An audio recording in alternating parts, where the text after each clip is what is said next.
ဒေါသမီးနဲ့မေတ္တာရည်တဲ့စတင်ပြီးတော့နာယူကြည်ညိုကြရအောင်ရာဂဂိတဟတိမေဇေရတေကာမေတုမုတ်စီတိဒေါသဂိပါဏဗျာပါဏိနရိပါဏတိပါတိနောမောဟဂိပါဏတံမုံလီအရိယာရမေအာကောဝိတိဧတေအဂိအာဇာနန္ဒတက္ကာယပိရတဝဇာဟောဒီလောကကြီးမှာကာမတရားတွေရဲ့ပေါ်မှာတူဝေကြတဲ့ပုဂ္ဂိုလ်တွေရဲ့တန်တန်ကိုယာဂဆိုတဲ့ဆွဲလန်းခြင်းမီးဟာတောက်လောင်နေယာဂဆိုတဲ့မီးကိုဘာကြောင့်တောက်လောင်တယ်လဲဆိုတဲ့အကြောင်းတရားနဲ့တကွမြတ်စွာဘုရားကအရင်စတင်ပြီးတော့ဟောတယ်လောကမှာဆွဲလန်းခြင်းမပေါ်ခြင်းတွေ့တာခြင်းဆိုတဲ့ယာဂတရားအဲ့ဒီယာဂဟာမီးပါတဲ့မြတ်စွာဘုရားကတတ္တဝါတွေကိုမီးလိုပူလောင်စေတယ်ပျက်စီးမှုတွေဖြင့်မီးလိုလောင်ကျွမ်းဖျက်ဆီးပြစ်နိုင်တဲ့အစွမ်းရှိတယ်ဒါကြောင့်ယာဂသည်မီးလို့ယာဂနဲ့မီးနဲ့ကိုတွဲပြီးတော့သုံးမထားဘူးလားသုံးထားတယ်ရာဂကိယာဂမီးပေါ့အဲ့ဒီယာဂမီးဟာတတ္တဝါတွေရဲ့တဏ္ဍာမှာဘာကြောင့်ဆွဲလောင်တယ်လဲဆိုလို့ရှိရင်ရတ္တိကာမေတုမုတ်ရှိတိတဲ့ကာမဂုဏ်အာယုန်ရဲ့အမှန်သဘောတရားကိုသိမြင်နားလည်ခြင်းမရှိဘဲနဲ့တွေ့ဝေတဲ့အတွက်ကြောင့်ယာဂဆိုတဲ့ဆွဲလန်းခြင်းမီးဟာတတ္တဝါတွေရဲ့တဏ္ဍာမှာဆွဲလောင်သွားတာဒါပထမမီးပေါ့နောက်ဒုတိယမီးကဒေါသဂိပဏဗျာပန္နိနရေပါဏာတိပါတိနောတတ္တဝါတွေရဲ့အသက်ကိုအသက်ချင်းအစရှိတဲ့မကောင်းတဲ့စိတ်ဓာတ်တွေနဲ့ဖောက်ပြန်တုန်လှုပ်ပြီးတော့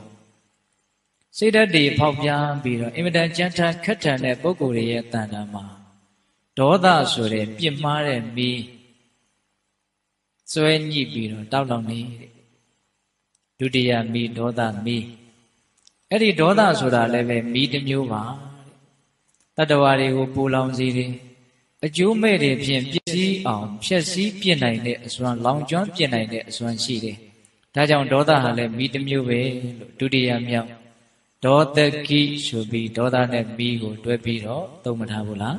သုံးထားတယ်ဒေါသမီးတဲ့သူလည်းတတ္တဝါတွေကိုပူလောင်စေတယ်လောင်ကျွမ်းပြီးတော့ဖျက်ဆီးပြစ်နိုင်တဲ့အစွမ်းရှိတယ်ပေါ့နောက်ဦးဇင်းတို့တတိယမီးကတော့မောဟဂိပဏတံမုံလေအရိယဓမ္မေအာကောဝိတိအရိယသူတော်ကောင်းကြီးတွေသိတယ်အင်မတန်တန်ရှင်းတဲ့သစ္စာ၄ပါး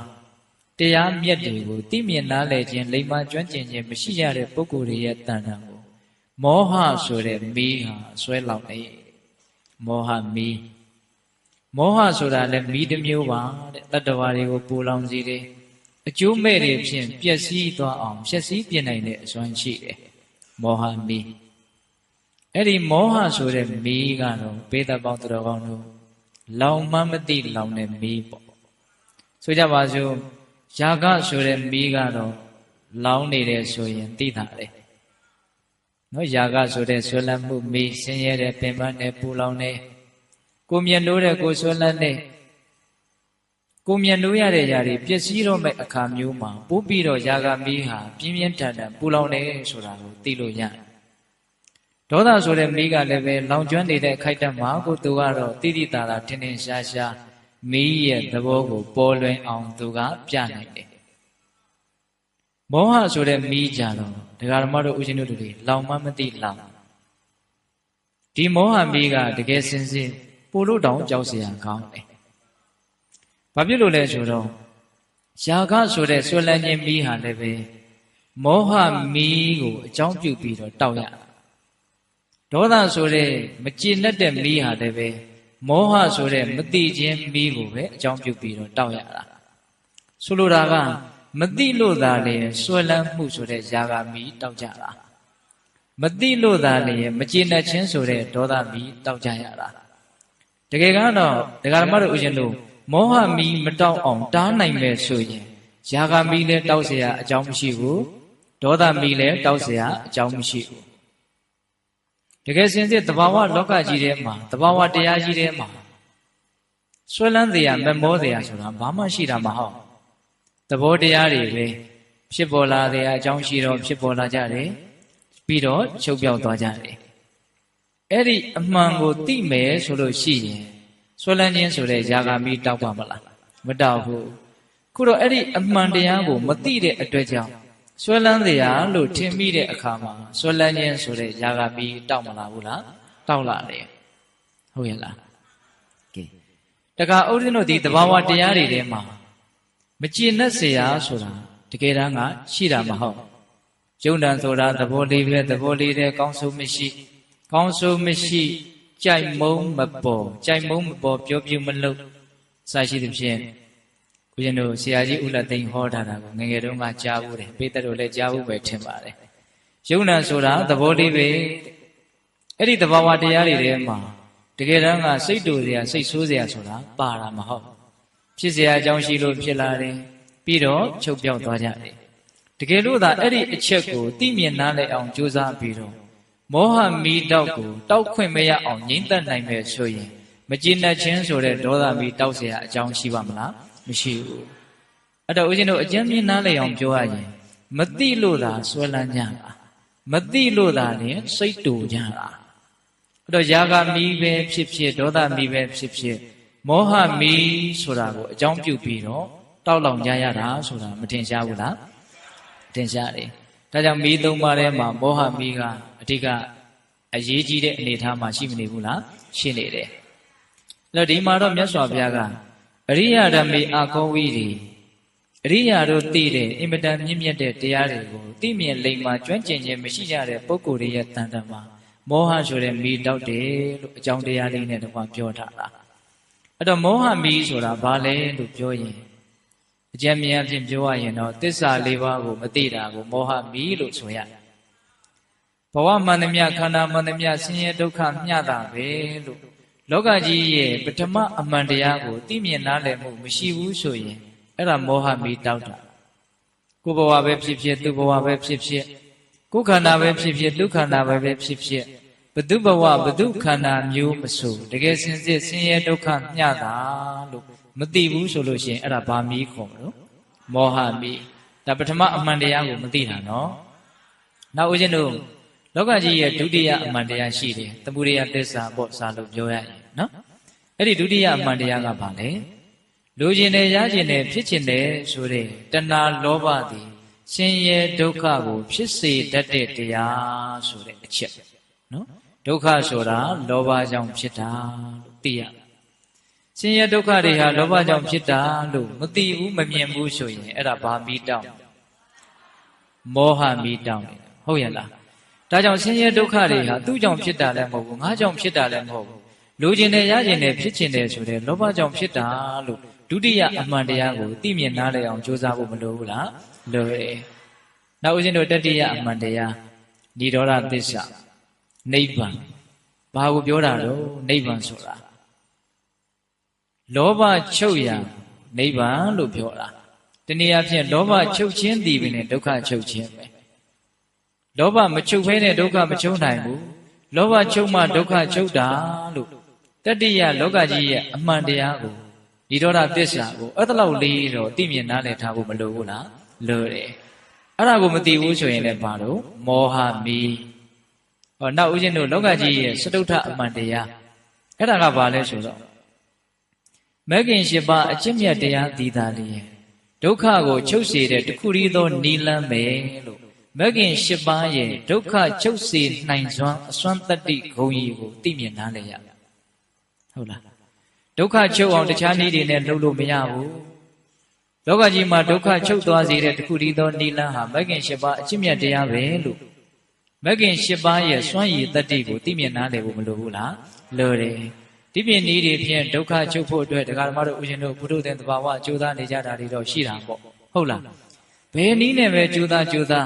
မဂ္ဂင်၈ပါးတရားမြတ်ဒေသနာနဲ့မညီဘူးဆိုရင်အဲ့ဒါဒုက္ခချုပ်ကြောင်းနိလန်းကောင်းလို့ပြောလို့မရဘူး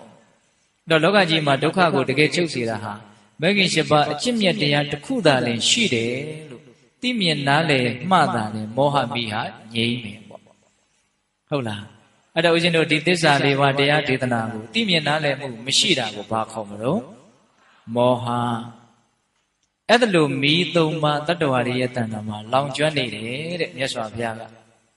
ဒါကိုရည်ရွယ်ပြီးတော့ရာဂကိတဟတိမေစီရတ္တေကာမေတုမုတ်စိတိဒေါသကိပနာဗျာပန္နိနရေပါဏတိပါတိနောမောဟကိပါဏတံပုံလေရိယဓမ္မေအာကောဝိရိဧတေအဂိအဇာနန္တတက္ကာယပိရတပဇာအဲ့ဒါလို့မိသုံးပါးတောက်လောင်ပြီးတော့အကျိုးမဲ့တွေဖြင့်ပျက်စီးနေတာပူလောင်နေတာဆင်းရဲနေတာကို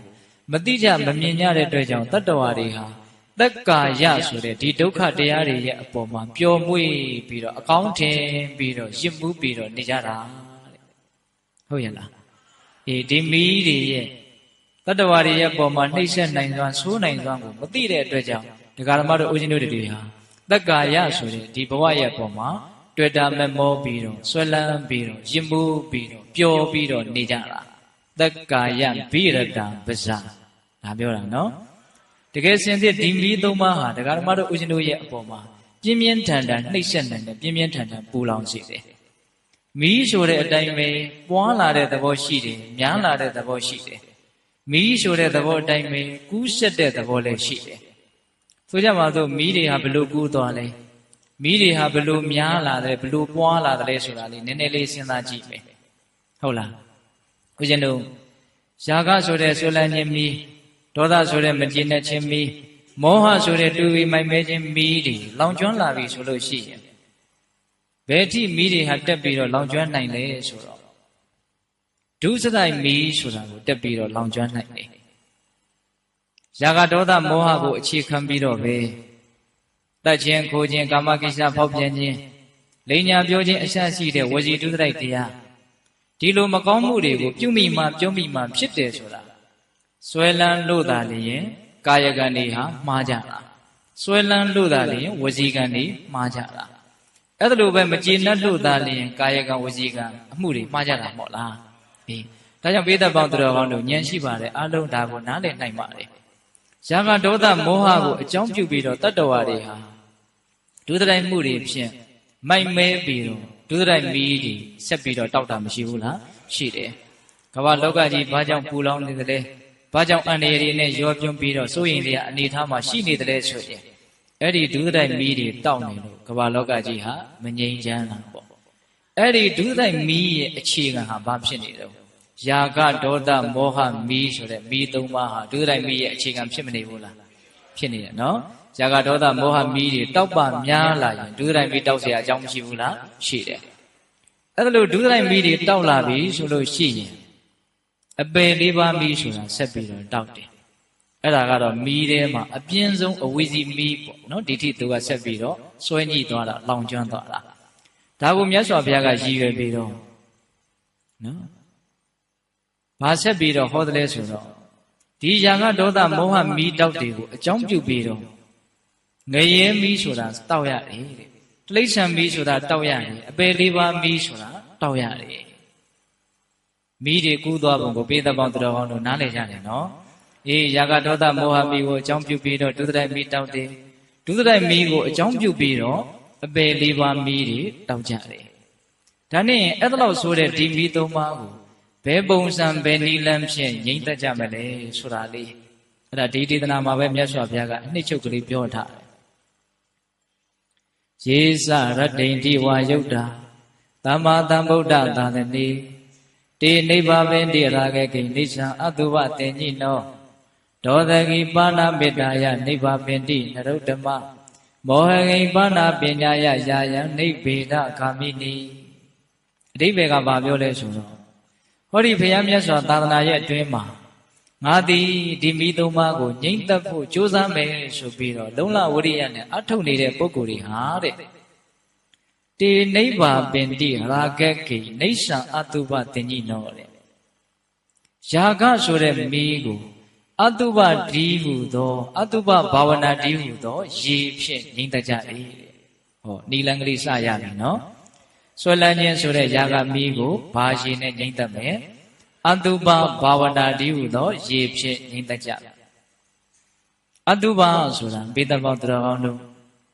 အဆိုတာကမရှိတာတုပဆိုတာကတင့်နေတာတင့်တယ်ခြင်းမရှိတဲ့သဘောပေါ့ လူတွေတည်သွားပြီဆိုတော့အတုပရှုကြွပါဆိုပြီးတော့ဖိတ်ကြတာတွေမရှိဘူးလားရှိတယ်နော်အတုပရှုကြတယ်ပေါ့တကယ်တမ်းကတော့မသေးခင်မှာပဲလှုပ်ရှားသွားလာပြောဆိုနေတဲ့ဒီခန္ဓာမှာကိုပဲအတုပကရှုလို့မရဘူးလားရတာပေါ့တည်တဲ့အတုပရှိတယ်လို့မသေးခင်မှာလည်းပဲအတုပမရှိဘူးလားရှိတယ်အဲ့တော့အတုပတရားတွေဟာတကယ်စင်စစ်ဒကာဓမ္မတို့ဦးဇင်းတို့တာမန်မျက်စိနဲ့တောင်သိနိုင်မြင်နိုင်တဲ့အနေအထားမှာမရှိဘူးလားရှိတာပေါ့တာမန်မျက်စိနဲ့တောင်သိနိုင်တယ်ဒါပေမဲ့ဒါကလည်းပဲသိမြင်နားလေအောင်ကြိုးစားမှသိတာအမှတ်တမဲ့နေရင်တော့စိတ်ဟာအင်မတန်လှည့်စားတဲ့သဘောရှိတယ်မျက်စိနဲ့ကြောင်ကြောင်ကြီးမြင်နေရတဲ့ဒီကိစ္စမှာတောင်မှနားမလဲပဲရှိတတ်တယ်ဒကာဓမ္မတို့ဦးဇင်းတို့ပုထုသင်ရဲ့စိတ်ဆိုတာကအင်မတန်လှည့်စားတာနော်ဝိညာမာယူပမာနင်စဝိညာဏစိတ်ဟာမျက်လှည့်ဆရာနဲ့အလွန်တူတယ်လို့ပြောထားတာလည်းကြားဖို့တယ်မဟုတ်လားကြားဖို့တယ်အဲ့တော့ဘလို့လှည့်စားသလဲဆိုတော့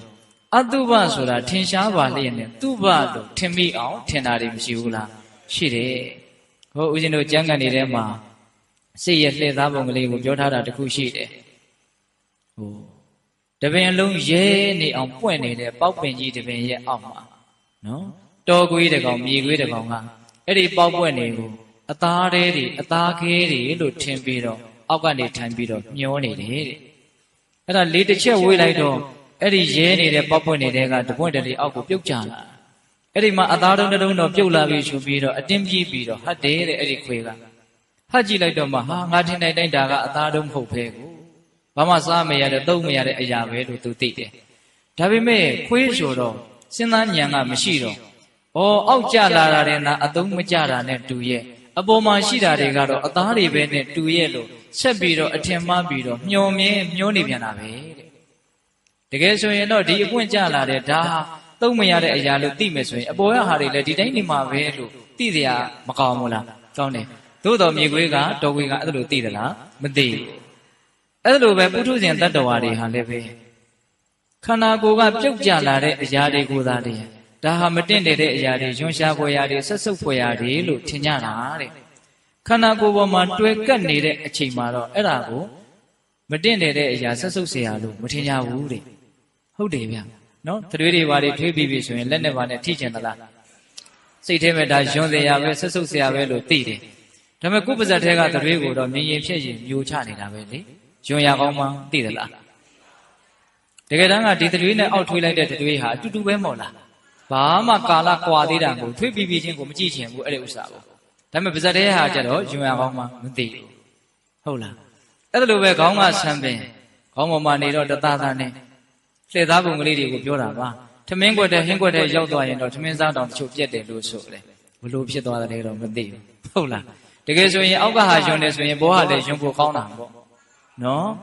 ဒါကြောင့်တရားဓမ္မတို့ဦးဇင်းတို့ရဲ့စိတ်ဟာသိမြင်နားလည်အောင်မကြိုးစားဘူးဆိုရင်တော့အပေါ်ယံလေးဆိုပေမဲ့လို့လည်းပဲခက်ခဲနေတတ်တယ်ဦးဇင်းကတော့တခါလေးကြင်ကြံဖန်ဖန်စဉ်းစားကြည့်တယ်တို့ပုထုဇဉ်တွေရဲ့ညာဟာအလွန်တုံးတာပဲလို့နော်အင်မတန်ပါးလွှာတဲ့အရေးပြားလေးကိုတောင်ဖောက်ပြီးတော့မမြင်နိုင်ဘူးလို့တကယ်ဆိုရင်အင်မတန်ပါးတဲ့အရေးပြားလေးအောက်မှာမတင့်တယ်တဲ့ရဲနေတဲ့ဆက်စုပ်ပွဲကောင်းတဲ့ထိကျင်စရာတို့ကျင်စရာမကောင်းတဲ့အရာရှိတယ်ဆိုတာလူတိုင်းမသိဘူးလားသိတယ်ဒါပေမဲ့အရေးပြားလေးနဲ့အုပ်ထားတော့အယောင်မျိုးမျိုးဖြစ်နေတာပေါ့လေဟုတ်လားအဲ့တော့ဒကာဓမ္မတို့ဦးဇင်းတို့ရဲ့ဉာဏ်ကိုစူးရှခြင်းနဲ့ထက်မြက်ခြင်းနဲ့ဆိုရင်တော့အ ਨੇ နဲ့အများကတော့လေ့ကျင့်မှဖြစ်လိမ့်မယ်ဟုတ်လားအဲ့ဒါအတုပတင်ညာဆိုတာအဲ့ဒါကိုပြောတာမတင့်တယ်တာကိုအမှတ်ရတဲ့သဘောငါခန္ဓာကိုယ်မှာဘာမှတင့်တယ်တာမရှိဘူးနော်ဘာမှသိမ့်ထားခြင်းစရာလိုခြင်းစရာမမောစရာဘာမှမရှိဘူးဆိုတာကိုအမှန်တိုင်းသိမြင်နားလည်ကြဖို့မလိုဘူးလားလိုတယ်ဇံမေမွေးခြင်းခြေသီးလက်သီးသွားအရေးအသားအကျော်အယုအစရှိတဲ့ဖြင့်32ကုဋ္ဌာတကို32ပုံဉာဏ်ဖြင့်ခွဲခြမ်းစိတ်ဖြာဝေဖန်ပြီးတော့ပုံကြည့်တတ်ဖို့မလိုဘူးလားအဲ့ဒါဆိုလို့ရှိရင်ယောက်ျားလည်းမတွေ့ရဘူးမိန်းမလည်းမတွေ့ရဘူးငါဆိုတာလည်းမတွေ့ရဘူးယွန်ရှာဆက်စုပ်ဖွယ်အစုအဝေးနေတာနဲ့တွေ့ရလိမ့်မယ်တရားဆိုတာရိုးတော်ရိုးရိုးလေးနော်တခါကြီးမိုက်ပြတကယ်လုတ်ကြည့်မှဒီအလုတ်ရဲ့ကိုယ့်ရဲ့စိတ်ကိုဘလောက်ငြိမ်းချမ်းစေနိုင်တယ်လဲဆိုတာကပေါ်လွင်တာဟုတ်ရဲ့လားအေးဒီနေရာမှာမြတ်စွာဘုရားကအဲ့ဒီအတုပတင်ညာမတင့်တယ်တာကိုအမှတ်ရတယ်ဆိုတဲ့အတုပဘာဝနာဖြင့်ယာကဆိုတဲ့ဆွလန်းခြင်းမီးကိုငြိမ်သက်ကြရမယ်လို့မြတ်စွာဘုရားကနိလန်ပေးတာတ ကယ်တမ်းကယာဂမီးကိုလည်းပဲဒကာဓမ္မတို့ဥရှင်တို့တွေပေါ့တွက်လို့တော့မရဟိုယာဂမီးကအပေါ်ယံကြည့်ရင်တော့တောက်လောင်နေတဲ့အချိန်မှာပူတယ်လို့သိမထင်ရဘူးတချို့ဆိုလို့ရှိရင်ယာဂမီးကိုပူတယ်လို့မထင်တဲ့အပြင်ตาရသေးရချမ်းသာတယ်လို့ထင်နေတာတောင်ရှိတယ်ဟုတ်ရဲ့လားနော်ဆွဲလန်းခြင်းမီးကိုဆွဲလန်းနေရတာကိုပဲအရသာတစ်မျိုးဆိုပြီးတော့ဒါနဲ့ကြည်နူးပြီးတော့နေရတာမရှိဘူးလားဆွဲလန်းခြင်းမီးကဘယ်အချိန်မှသူကအကြီးကြီးကျယ်သူ့ရဲ့အစွမ်းတတ္တိကိုပြလာနိုင်လဲဆိုရင်ကိုဆွဲလန်းထားတဲ့အရာပျက်စီးတဲ့အချိန်မှာသူဟာသူ့ရဲ့အစွမ်းတတ္တိကိုအကြီးကျယ်ပြလိုက်မယ်အဲ့ဒီအချိန်မှာဒကာဓမ္မတို့ဘယ်လောက်ပူရတယ်လဲဆိုတာအင်မတန်ထင်ရှားတယ်ဒါကြောင့်ဆွဲလန်းခြင်းမီးဆိုတာကိုလည်းပေါ့တွက်လို့တော့မရဘူးအတုပဘာဝနာဖြင့်ကြိုးစားပြီးတော့ငြိမ့်သက်ကြဖို့မလိုဘူးလားလိုတယ်အဲ့ဒါဆွဲလန်းခြင်းယာဂမီးကိုအတုပဘာဝနာဖြင့်ငြိမ့်သက်ဖို့နောက်ဦးဇင်းတို့ဒုတိယဒေါသကိဉ္ပါဏမေတ္တာယနိဗ္ဗာပင်တိနရုတ္တမဒါကလေးကိုဒီကနေ့ဦးစားပေးပြီးတော့ပြောရတာ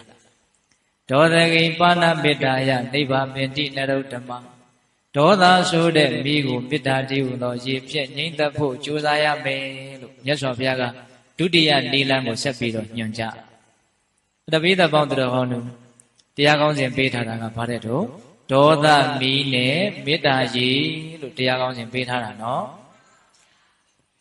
အဲ့တော့ဒေါသဆိုတာမီးပါဆိုတာလေးကိုပထမကြည်ကြည်ပြန့်ပြန့်နားလည်မယ်ဆိုရင်ဒီဒေါသမီးကိုငြိမ့်သက်ဖို့ကြိုးစားတဲ့နေရာမှာပို့ပြီးတော့စိတ်တတိဟာအားဖြစ်လိမ့်မယ်ဟုတ်လားဒေါသရဲ့အပြစ်ကိုမြင်ဖို့မေတ္တာရဲ့အကျိုးကျေးဇူးကိုမြင်ဖို့ကျမ်းဂန်နေတဲ့မှာမေတ္တာတရားကိုပွားများဖို့ကြိုးစားတဲ့နေရာမှာမေတ္တာရဲ့အကျိုးဒါကိုသိမြင်နားလည်ဖို့လိုတယ်ဆိုပြီးတော့ညွှန်ကြားထားတာရှိတယ်ဒေါသမီးကိုငြိမ့်သက်တဲ့နေရာမှာလည်းပဲ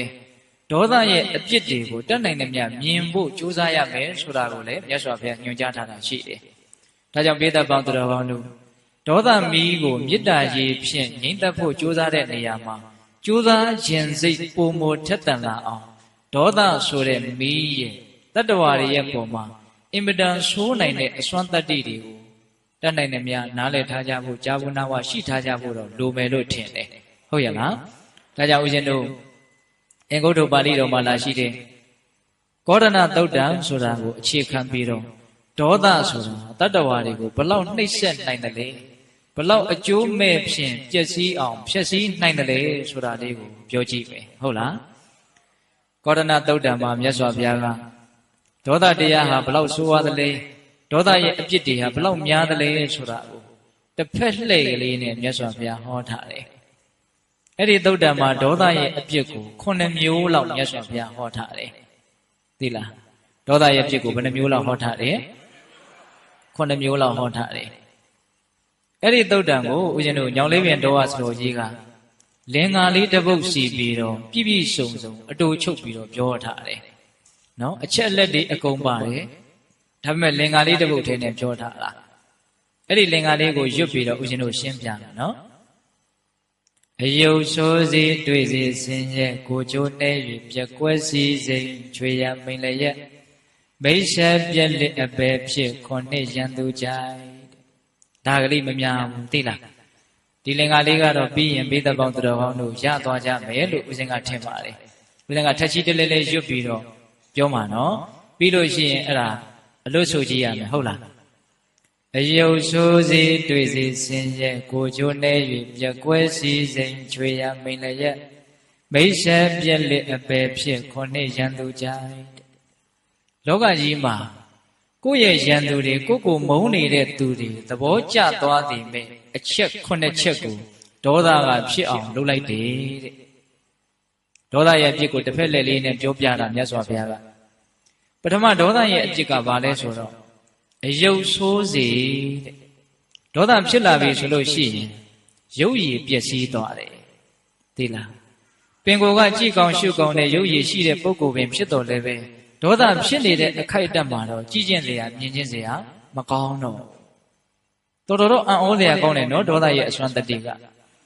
မျက်လုံးပုံတံနှာခေါင်းပုံတံမျက်နှာပုံတံပါးစပ်ပုံတံတွေဘာမှပြောင်းသွားတာမဟုတ်ဒီရုပ်ကြီးနဲ့ပဲဒေါသမဖြစ်တဲ့အချိန်နဲ့ဒေါသဖြစ်တဲ့အချိန်မှာရုပ်ကတော်ကွာခြားမသွားဘူးလားကွာခြားသွားတယ်ဒေါသဖြစ်နေတဲ့အခိုက်အတန့်မှာတော့ပင်ကိုယ်ကချုံမောလှပတဲ့ပုဂ္ဂိုလ်ပင်ဖြစ်တော်လည်းပဲ ကြည့်မကောင်းရှုမကောင်းဖြစ်သွားတာကတော့တော်တော်သိကြတယ်အဲ့ဒါဦးဇင်းကစဉ်းစားကြည့်တယ်အော်စွန့်လိုက်တဲ့ဒေါသပဲလို့ဘာမှတိတိတန်တာပြောင်းလဲသွားတာမဟုတ်ဘဲနဲ့ရုပ်ကကြည့်လို့ရှုလို့မကောင်းတော့အဲ့တော့ဘေးသက်ပေါင်းတော်ကောင်းတို့ကိုယ့်ရဲ့ရုပ်ရည်ဟာအဲ့ဒါလိုပျက်စီးသွားတာကိုဘယ်သူမှလိုချင်ကြမယ်ဖြစ်ချင်ကြမယ်မဟုတ်ပါဘူးဟုတ်ရဲ့လားအေးဒါပေမဲ့ဒေါသဖြစ်လာပြီဆိုရင်တော့ရုပ်ရည်ကတော့ပြတ်သွားတာအမှန်ပဲဟုတ်ရဲ့လားအဲ့လိုကိုယ်မှာဒေါသတရားကြောင့်ကြည့်မကောင်းရှုမကောင်းရုပ်ရည်ပျက်စီးသွားတာကိုမြန်ဘုံတဲ့လူတွေကိုယ့်ရဲ့ရန်သူတွေကသိခဲ့မယ်မြင်ခဲ့မယ်ဆိုရင်သဘောကျကြမှာပဲတဲ့ဒါပြောတာ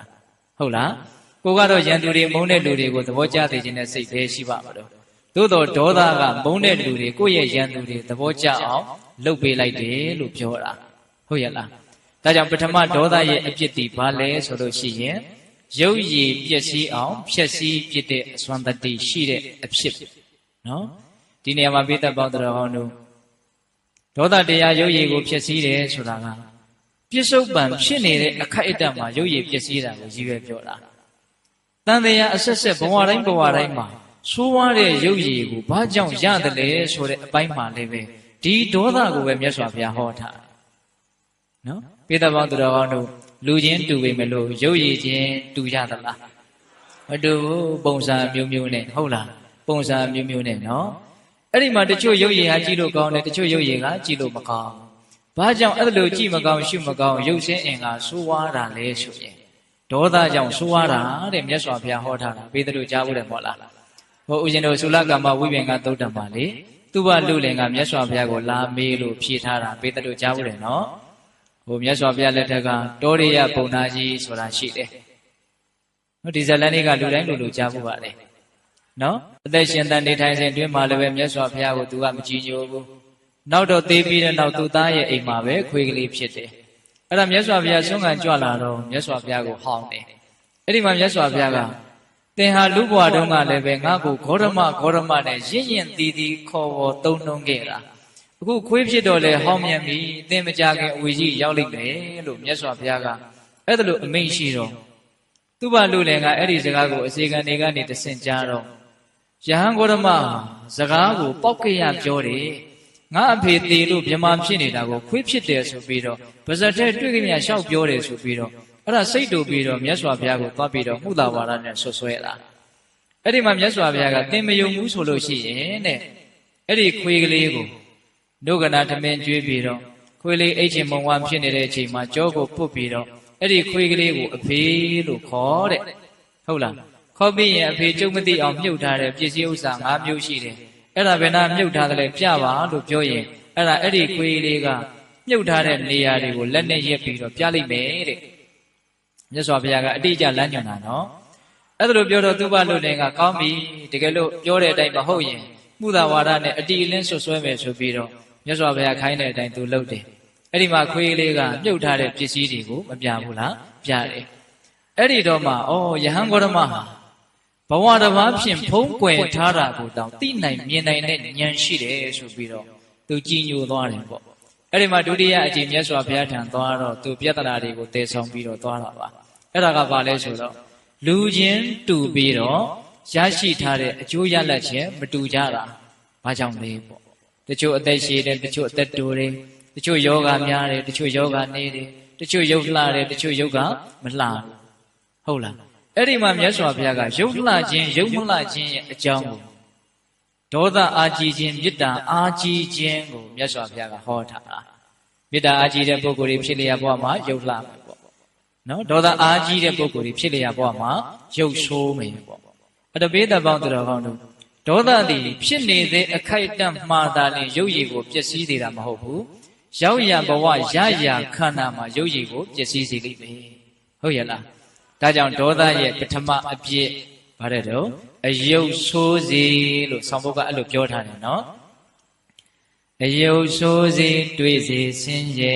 ဟောဒုတိယဒေါသရဲ့အပြစ်ကတော့တွေ့စေဆင်းရဲတဲ့ဆင်းရဲနေရလိမ့်မယ်လို့ပြောတာဒေါသဖြစ်နေတဲ့အခိုက်အတန့်မှာဆင်းရဲနေရသွားနေရင်လည်းမချမ်းသာဘူးအိတ်နေရင်လည်းမချမ်းသာဘူးထိုင်းနေရင်လည်းမချမ်းသာဘူးစကားပြောနေရင်လည်းမချမ်းသာဘူးထမင်းစားနေရင်လည်းမချမ်းသာဘူးဘာလုပ်နေလို့မှမချမ်းသာ ဒေါသဖြစ်နေတဲ့အချိန်မှာတော့ဆင်းရဲနေတာပဲဒါကြောင့်ဦးဇင်းတို့ကျမ်းဂန်တွေထဲမှာဒေါသကိုအနာယောဂါနဲ့တူတယ်လို့မြတ်စွာဘုရားဟောထားအနာယောဂါပြင်းစွာနှိပ်စက်နေတယ်ဆိုလို့ရှိရင်ဘလောက်ချမ်းသာတဲ့တတိကြီးပဲဖြစ်ဖြစ်ဘလောက်ပညာတတ်တဲ့ပညာတတ်ကြီးပဲဖြစ်ဖြစ်အနာယောဂါပြင်းထန်စွာနှိပ်စက်နေတဲ့အချိန်မှာချမ်းသာတယ်လို့ပြောလို့ရမလားမရဘူးဟုတ်ရဲ့လားအဲ့ဒါလိုပဲတရားဓမ္မတို့ဦးဇင်းတို့ရဲ့တန်တာမှာဒေါသဝင်ရောက်လာပြီဆိုရင်ချမ်းသာတယ်လို့ပြောလို့မရဘူးအဲ့ဒီအချိန်ကတော့တေချာပေါက်ဆင်းရဲနေတာဒါကြောင့်စာထဲကတော့တိတိကျကျပဲဒုက္ခဆင်းရဲရဲ့တရေရအိဆရာဤတဲ့ဆင်းရဲရဲ့အိယာလိမ့်မယ်အိယာထဲမှာဟိုဘက်လိမ့်လိုက်ဒီဘက်လိမ့်လိုက်ကိုမုန်းတဲ့ပုဂ္ဂိုလ်ရဲ့ကိုမကြည်တဲ့ချက်တွေကိုတွေးပြီးတော့ကိုမှဆင်းရဲနေတာကိုမုန်းတဲ့လူကအဲ့ဒီအချိန်မှာနှစ်နှစ်ခြားခြားအိပ်ပျော်ကောင်းအိပ်ပျော်နေမှာနော်ကိုယ်သာလျှင်ဒေါသတရားတွေကြောင့်အိယာထဲမှာမဖြစ်နေတော့ဆင်းရဲနေတာအဲ့ဒါလို့ဒေါသနှိမ့်ဆက်လို့ကိုရောစေရောဆင်းရဲပင်ပန်းနေတာကိုများကိုယ့်ရဲ့ရန်သူတွေကိုကိုမုန်းတဲ့လူတွေကတိခဲ့မယ်မြင်ခဲ့မယ်ဆိုလို့ရှိရင်ဝမ်းသာကြမှာပဲတဲ့ဟုတ်ရဲ့လားကိုကတော့မုန်းတဲ့လူတွေကိုဝမ်းသာသေးခြင်းနဲ့စိတ်ပဲရှိပါမလို့သို့တော့ဒေါသကမုန်းတဲ့လူတွေရန်သူတွေဝမ်းသာအောင်လှုပ်ပလိုက်တယ်လို့ပြောတာနော်ဘယ်နှချက်ရှိသွားပြီတော့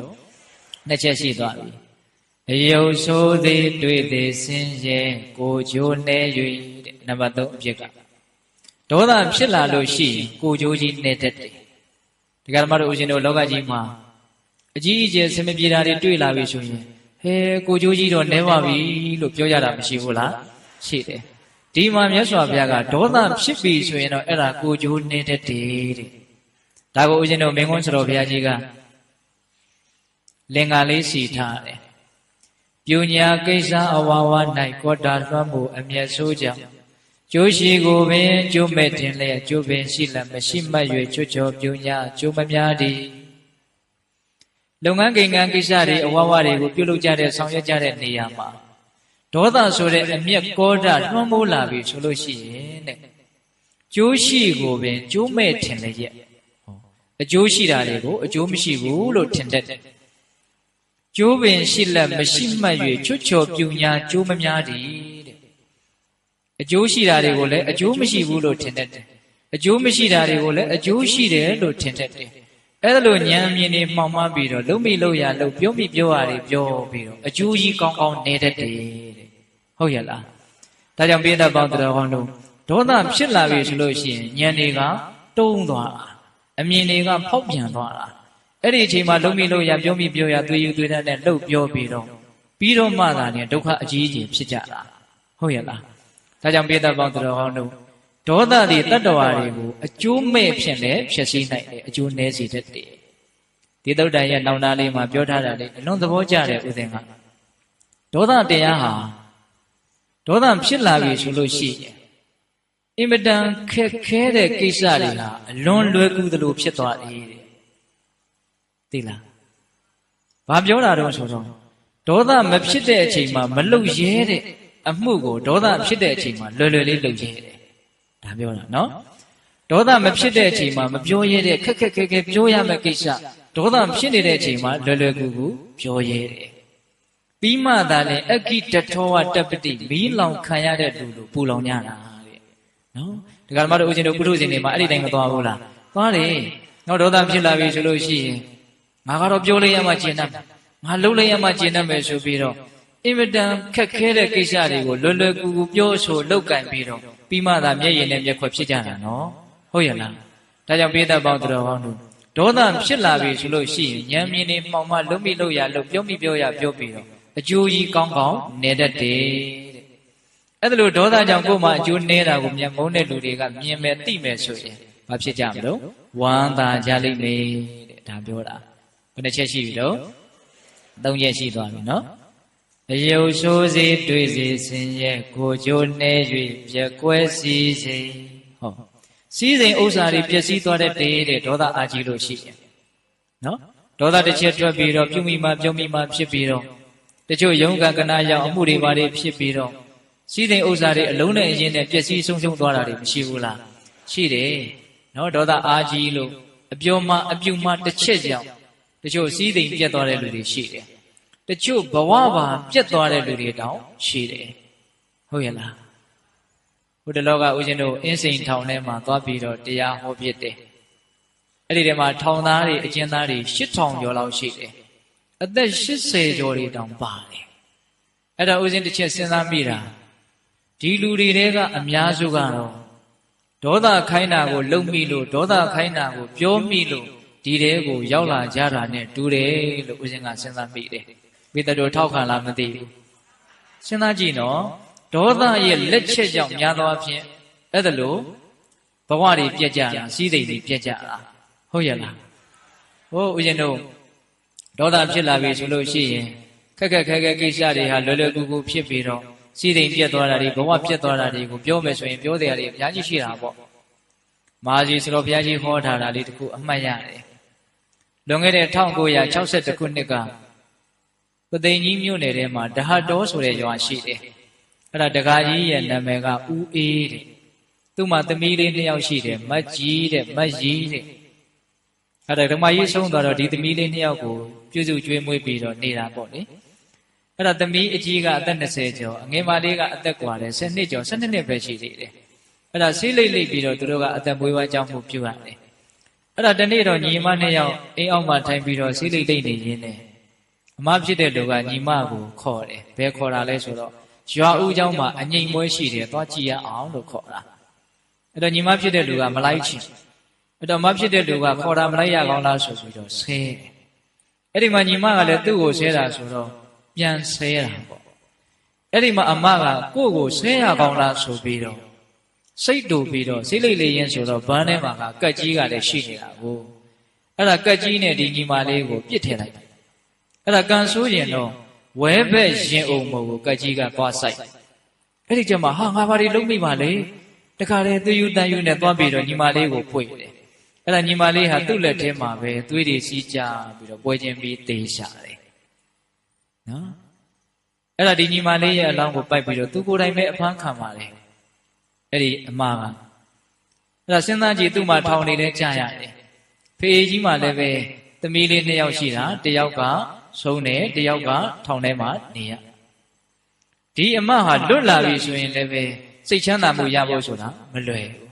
ငါအင်မတန်ချစ်တဲ့ညီမလေးဟာငါလက်ချက်နဲ့သေဆုံးရှာတယ်ဆိုတဲ့နောင်တတရားနဲ့ပူပူလောင်လောင်အချိန်ကုန်ရဖို့များတယ်အဲ့တော့တည်ငါဖြစ်ပေါ်လာတဲ့ဒေါသတရားကိုမထိန်ချုပ်လိုက်နိုင်တာနဲ့အကြီးအကျယ်ဘဝကိုဖျက်ဆီးသွားတာဒါကြောင့်ဒေါသအားကြီးတဲ့ပုဂ္ဂိုလ်တွေတတိထားတဲ့အရှိတာကတစ်ချက်မှားလိုက်ရင်တချို့အမှားတွေကပြင်လို့မရတာတွေရှိတယ်မပြင်လို့ရတဲ့အမှားဆိုရင်ကိစ္စမရှိဘူးပြင်လို့မရတဲ့အမှားမျိုးပြင်ဖို့တိတ်ခက်တဲ့အမှားမျိုးဆိုရင်အများကြီးနစ်နာသားတဲ့အကြောင်းမရှိဘူးလားရှိတယ်ဒါကြောင့်မြတ်စွာဘုရားကဒေါသအားကြီးလို့ရှိရင်ကာယကံဝစီကံတွေကျွတ်ချော်မှားယွင်းပြီးတော့စီးစိမ်ဥစ္စာတွေပျက်စီးတတ်တယ်တနည်းအားဖြင့်ဘေးသက်ပေါင်းတော်တို့ချစ်ထွင်ပြီးတော့နားလည်ရမှာကစီးစိမ်နဲ့မကဘူးဘဝပါပြတ်သွားနိုင်တယ်ဆိုတာကိုနားလည်ကြဖို့မလိုဘူးလားလိုတယ်ဟိုဦးဇင်းတို့ကမ္မလူမျိုးနယ်တဲကိုတရားပွဲတစ်ခါသွားဟောဘူးတယ်လွန်ခဲ့တဲ့3-4နှစ်လောက်ကအဲ့မှာသတင်းတစ်ခုကြားရွာတရွာလူ2ယောက်ကမျက်နှာချင်းဆိုင်ပြီးတော့ဆိုင်ကယ်စီးလာရင်းနဲ့နည်းနည်းလေးပွတ်မိသွားတာပေါ့က2ယောက်လုံးကလည်းမူးနေတာလည်းပါမှာပေါ့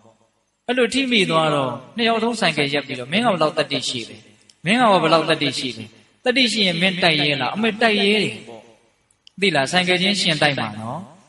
အဲ့ဒါစိန်ခေါ်ပြီးတော့အဲ့ဒီနားတဲ့ဆိုင်ကယ်တွေကိုနောက်အသီးသီးဆုပ်ပြီးတော့အရှိန်ကိုအပြင်းဆုံးတင်ပြီးတော့2ယောက်ရင်ဆိုင်ပြီးတော့တိုက်တာ2ယောက်လုံးပွဲချင်းပြီးသေးတယ်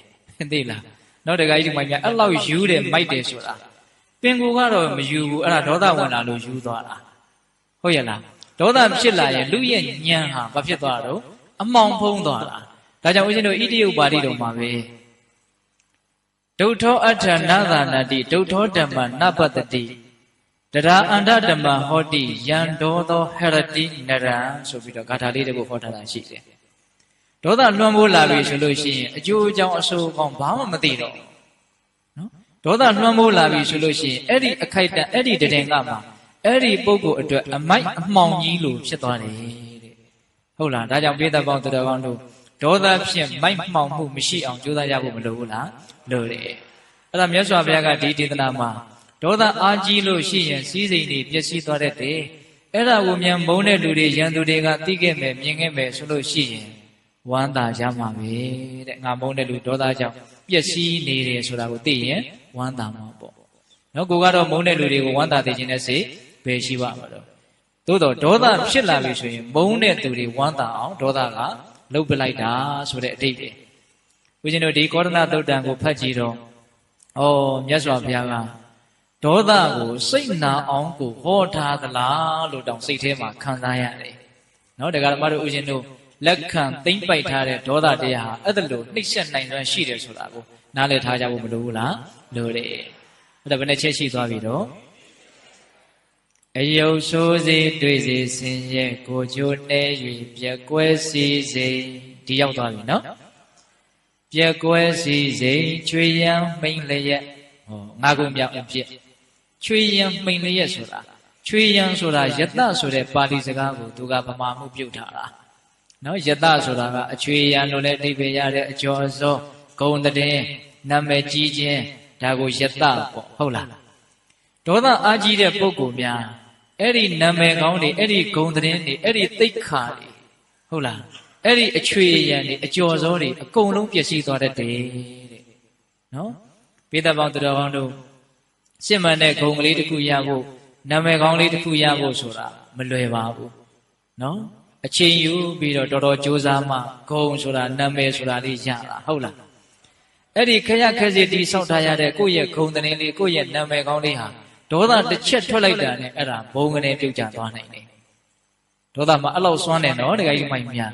ဟုတ်လားဒါကြောင့်ဒေါသဖြစ်လာလို့ရှိရင်ကိုယ့်ရဲ့ဂုဏ်တွေသိက္ခာတွေကျပြီးတော့အရှက်တကွဲအကျိုးနဲ့ဖြစ်တတ်တယ်ဆိုတာကိုနားလည်ပြီးတော့လည်းပဲဒေါသတရားနေပါအောင်ကြိုးစားကြဖို့မလိုဘူးလားလိုတယ်ဒါကြောင့်ဒေါသရဲ့၅ခုမြောက်အပြစ်တွေဂုဏ်သိက္ခာကျဆင်းသွားတတ်တယ်နော်နာမည်တွေပြတ်သွားတတ်တယ်ဒါကိုပြောတာအဲ့ဒါလို့ကိုယ်မှာဒေါသကြောင့်ဂုဏ်တွေပြည့်ပြီးတော့နာမည်တွေပြတ်ပြီးတော့အရှက်တွေကွဲတယ်ဆိုတာကိုများကိုယ့်ရဲ့မုန်းတဲ့လူတွေကသိခဲ့မယ်မြင်ခဲ့မယ်ဆိုရင်သဘောကျကြမှာပဲတဲ့ဟုတ်ရဲ့လားအယုတ်ဆိုးစေတွေ့စေဆင်းရဲကိုချိုးနေ၍ပြက်ကွဲစီစိန်ချွေရမိန်လျက်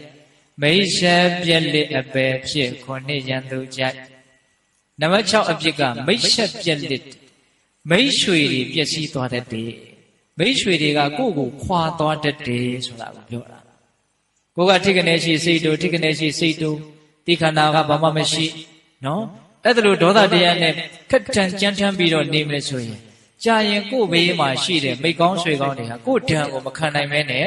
ခွာရှောင်သွားကြလိမ့်မယ်ကိုယ်မှာသာလည်းအထီးကျန်နော်တယောက်တည်းဖြစ်နေရဲ့နော်ဒါကြောင့်ပိဿပေါင်းတော်ကောင်းတို့ဒေါသတရားသည်မိတ်ဆွေကိုပျက်စီးစေတယ်ဒေါသအာကြီးတဲ့ပုဂ္ဂိုလ်တွေမိကောင်းဆွေကောင်းမရှိတတ်ဘူးရှိတဲ့ရင်လည်းကြာကြာမတည်တတ်ဘူးဒါကြောင့်ဦးဇင်းတို့ဏီတိမှာပြောထားတဲ့စကားလေးတစ်ခုအမှတ်ရတယ်မေတ္တာတရားကတော့အေးချမ်းလွန်းလို့လနဲ့တူတယ်တဲ့မသာလဲတသာလဲတကြည်ကျင်တယ်မြင်ကျင်တယ်ပေါ့ဒေါသကတော့နေနဲ့တူတယ်တဲ့နော်ဒေါသကတော့နေမင်းကြီးနဲ့တူတယ်ပူလုံးလောင်လုံးလို့မကြည်နိုင်ဘူးမမြင်နိုင်ဘူးမကြည်ခြင်းဘူးမမြင်ခြင်းဘူးဟုတ်ရလားဒါကြောင့်ကိုကထိကနေရှိစိတ်တို့ထိကနေရှိစိတ်တို့ဒေါသရဲ့သားကောင်ဖြစ်နေမယ်ဆိုလို့ရှိရင်ကိုယ့်ရဲ့ကောင်းတဲ့မိတ်ဆွေတွေကကိုယ့်ကိုခွာသွားတာမျိုးမရှိပြီဘူးလားရှိလိမ့်မယ်ဟုတ်ရဲ့လားဒါကြောင့်ဦးဇင်းတို့နံပါတ်6အဖြစ်ကမိတ်ဆွေတွေကိုယ့်ကိုခွာသွားတတ်တယ်ဒါကိုပြောတာနော်အဲ့ဒါလို့ကိုယ်မှာဒေါသတရားကြောင့်မိကောင်းဆွေကောင်းကင်းကွာပြီးတော့အထီးကျန်တကောင်ကျွတ်ဖြစ်နေတာကိုများကိုယ့်ကိုမုန်းတဲ့လူတွေကသိခဲ့မယ်မြင်ခဲ့မယ်ဆိုရင်ဝမ်းသာကြလိမ့်မယ်သဘောကျကြလိမ့်မယ်တဲ့ဟုတ်ရဲ့လားအေးဘယ်နှချက်ရှိသွားပြီတော့6ချက်ရှိသွားပြီအယုတ်ဆိုးစေတွေ့စေဆင်းရဲကိုချိုးနေ၍ပြက်ကွဲစီစိန်ချွေရမိန်လျက်မိတ်ဆက်ပြက်လက်အပယ်ဖြစ်ခုနှစ်ရန်သူကြိုက်နံပါတ်9အပြစ်ကတော့ဒေါသအားကြီးတဲ့ပုဂ္ဂိုလ်တွေသေလို့ရှိရင်အပယ်လေးပုံကိုရောက်တတ်တယ်နော်အပယ်လေးပုံကိုရောက်တတ်တယ်ဆိုတဲ့ဒေါသရဲ့အပြစ်ကတော့စဉ်းစားသေးရပဲနော်တရားဓမ္မတို့ဦးရှင်တို့ဒေါသတရားအားကြီးရင်အပယ်ရောက်တတ်တယ်ဆိုတဲ့စကားလေးနဲ့ပတ်သက်ပြီးတော့လေးလေးနက်နက်ပြောချင်တာတခုရှိတယ်နော်လေးလေးနက်နက်ဘာပြောချင်လဲဆိုတော့ဘဝဆိုတာစိတ်နဲ့တန်တယ်လို့ဖြစ်တာဟုတ်လားဒေါသဆိုတာကပူလောင်တဲ့သဘောဆိုတော့ပူလောင်သောစိတ်တွေပူလောင်သောဘဝကိုပဲဖန်တီးမှာပဲနော်လောဘဆိုတဲ့ဆာလောင်မှုတ်တဲ့စိတ်ကတော့ဆာလောင်မှုတ်သိနေရတဲ့ဘဝကိုဖန်တီးလိမ့်မယ် နော်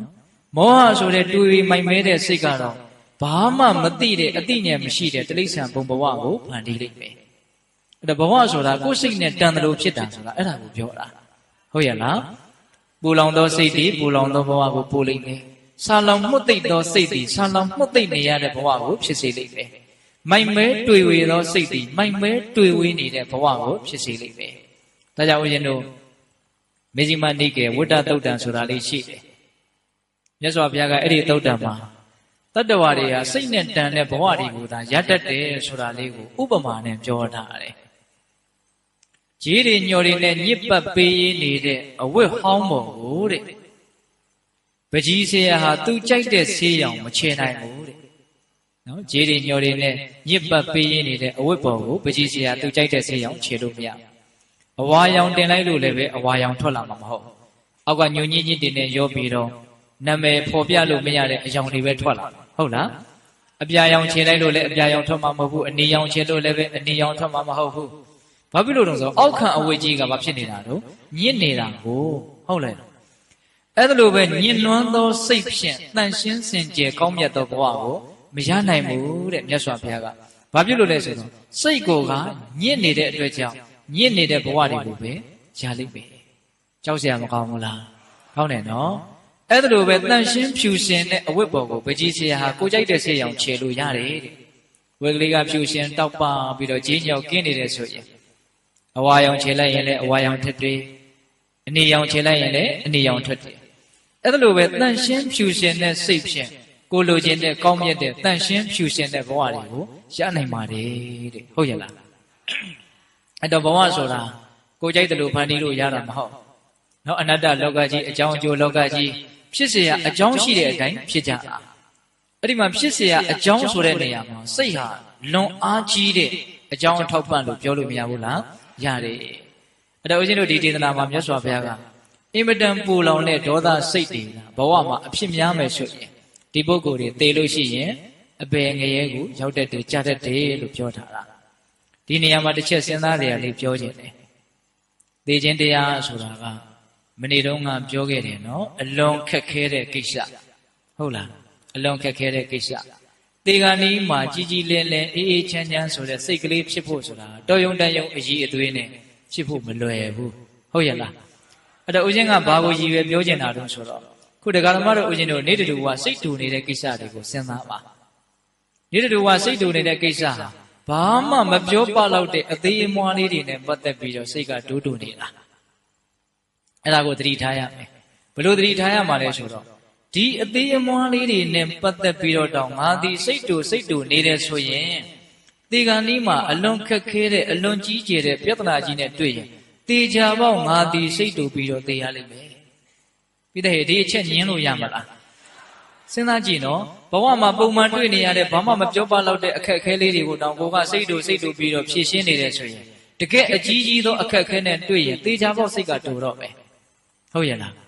းဒါကြောင့်အသေးအမွှားစိတ်တူတရားလေးတွေကိုတွေးလို့ရှိရင်မတူနဲ့ဓာတ်ထက်ခက်ခဲတဲ့ပြဿနာကြီးနဲ့ငါရင်ဆိုင်ရအောင်မှာအဲ့ဒီအချိန်မှာစိတ်မတူအောင်အခုအသေးလေးတွေနဲ့တွေ့တဲ့အခါမှာစိတ်မတူတဲ့အလေးအကျင့်ကိုငါပြုစုပြောထောင်မယ်လို့ဒီလိုစိတ်ကူးထားဖို့မလိုဘူးလားလိုတယ်ခုတက္ကသမားတို့ဦးဇင်းတို့တွေကထိကနေရှိရင်စိတ်ကတူထိကနေရှိရင်စိတ်ကတူတိခတ်တဲ့အလေးအကျင့်ကအလွန်နေတယ်နည်းနည်းလေးပြောလိုက်တာနဲ့ကိုပဲအကြီးအကျယ်စိတ်တူတာတွေမရှိဘူးလားရှိတယ်အဲ့ဒါလို့စိတ်တူတဲ့အလေးချင်းကြီးကိုသာမွေးနေမယ်ဆိုရင်တော့ဒီအလေးချင်းကြီးကသေဂာနီးထိပါသွားပြီးတော့သေဂာနီးမှာပြဿနာကလည်းပိုကြီးကျယ်တာကတစ်ပိုင်းအလေးချင်းကြီးပါနေတာကလည်းတစ်ပိုင်းအလေးချင်းကဘယ်လောက်ထိများနေတော့ဟင်ဘယ်လောက်ထိအလေးချင်းများနေတော့ဆိုရင်ဘယ်လောက်ကျွမ်းကျင်နေသလဲဆိုတာကိုထောက်ရင်သိနိုင်တယ်တရားဓမ္မတို့ဦးဇင်းတို့စိတ်တူတဲ့ကိစ္စမှာဘယ်လောက်ကျွမ်းကျင်နေထင်လဲကိုစိတ်တူလို့တူလိုက်မှန်းတောင်မသိရအောင်ကျွမ်းကျင်တယ်ဟာငါပဲချင်းစိတ်တူလိုက်ပါလေဟုတ်လားစိတ်တူတာအဲ့လောက်ကျွမ်းကျင်နေတယ်နော်ကျွမ်းကျင်မှာပေါ့အလေးအကျင့်တွေကများနေတရက်ကိုဘယ်နှခါလောက်စိတ်တူတော့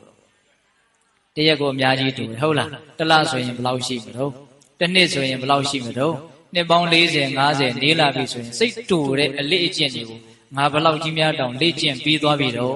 စဉ်းစားရမလို့ဘူးလာ